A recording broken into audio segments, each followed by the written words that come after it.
अभी तक आपने हनुमान जी का जिक्र रामायण, सुंदरकांड और हनुमान चालीसा में ही सुना होगा, जिसमें उनकी सिर्फ शक्तियों के बारे में बताया गया है। लेकिन हनुमान जी के कुछ ऐसे भी स्किल्स थे जिनको हम रियल लाइफ में इम्प्लीमेंट कर सकते हैं और लाइफ पूरी तरह बदल सकते हैं। हनुमान जी रामायण के सबसे महत्वपूर्ण पात्र हैं, या ये कहें कि सुपर हीरो हैं। बिना हनुमान जी के तो रामायण की कल्पना भी नहीं की जा सकती। हनुमान जी भगवान श्री राम के परम भक्त, परम मित्र और एक वफादार साथी हैं। इतने बलवान और बुद्धिमान होने के बावजूद भी अहंकार उनको कभी छू भी नहीं पाया। हम सभी हनुमान जी की पूजा तो करते ही हैं, लेकिन रियल लाइफ में भी हम हनुमान जी से बहुत सारी लर्निंग्स ले सकते हैं जो हमारी लाइफ को कंप्लीटली बदल देगी। In the next few minutes हम जानेंगे कि कैसे हनुमान जी के गुणों को अपनाकर हम अपनी लाइफ ट्रांसफॉर्म कर सकते हैं, जिससे लाइफ को देखने का पर्सपेक्टिव ही बदल जाएगा। Hanuman ji accountability, ownership, initiative, responsibility के जीते जागते उदाहरण है। सबसे पहला गुण हनुमान जी से सीखने वाला है कि कभी अहंकार न करें, सदा झुककर रहे। जब हनुमान जी सीता माता का समाचार लेकर आए थे तो सबने उनकी काफी प्रशंसा की थी। वो चाहते तो अपनी शक्ति और पराक्रम के बारे में सबको बता सकते थे, पर उन्होंने ऐसा नहीं किया और सारा श्रेय भगवान राम के आशीर्वाद को दे दिया। हनुमान जी इतने शक्तिशाली, बुद्धिमान होने के बाद भी हमेशा विनम्र ही रहे। रियल लाइफ में भी इंसान कितना भी पावरफुल हो जाए, चाहे कितनी भी ऊंचाइयों पर पहुंच जाए, उसे विनम्र ही होना चाहिए। जब माता सीता को ढूंढने के लिए समुद्र पार करने के लिए हनुमान जी थोड़ा सा झिझक रहे थे, तब जामवंत जी के याद दिलाने पर उन्हें अपनी शक्तियां याद आ गई थी। कहीं ना कहीं हम इंसान भी इसी श्राप से ग्रसित हैं। हमें अपनी पावर का पता ही नहीं होता, बट सही मोटिवेशन और गाइडेंस से किसी भी लक्ष्य को पाया जा सकता है। हनुमान जी अपनी अपार शक्ति के लिए भी जाने जाते हैं, बट ये शक्ति फिजिकल नहीं, उनके तप की है, उनके ब्रह्मचर्य व्रत की है, डिसिप्लिन की है।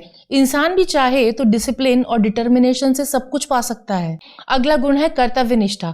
हनुमान जी को जब भी कोई काम सौंपा गया, उन्होंने हमेशा पूरा ही किया। जब लक्ष्मण रणभूमि में मूर्छित हो गए थे, उस वक्त श्री राम ने हनुमान जी को संजीवनी बूटी लाने को कहा। उन्होंने मना नहीं किया, जबकि उन्हें पता भी नहीं था कि संजीवनी बूटी दिखती कैसी है। लेकिन श्री राम के लिए कर्तव्य निष्ठा के चलते उन्होंने पूरा पहाड़ ही उठा लिया था।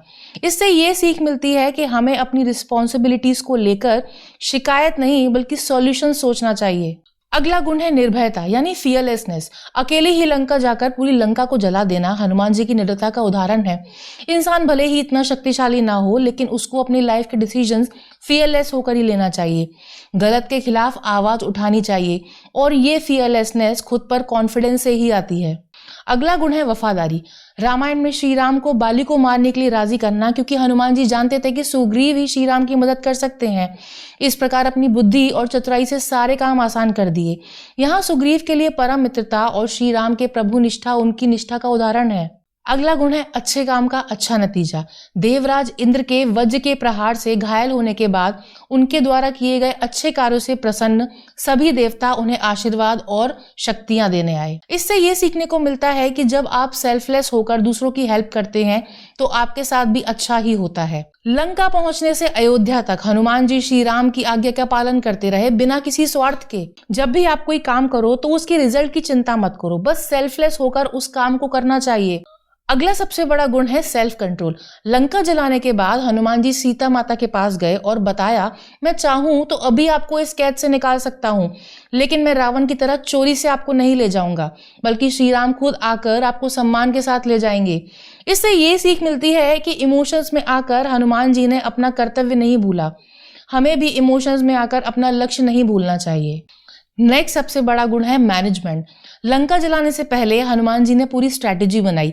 लंका में विभीषण को ढूंढने, सुग्रीव को श्री राम से मिलाने से लेकर युद्ध जीतने तक हनुमान जी ने बेस्ट मैनेजमेंट का उदाहरण दिया है।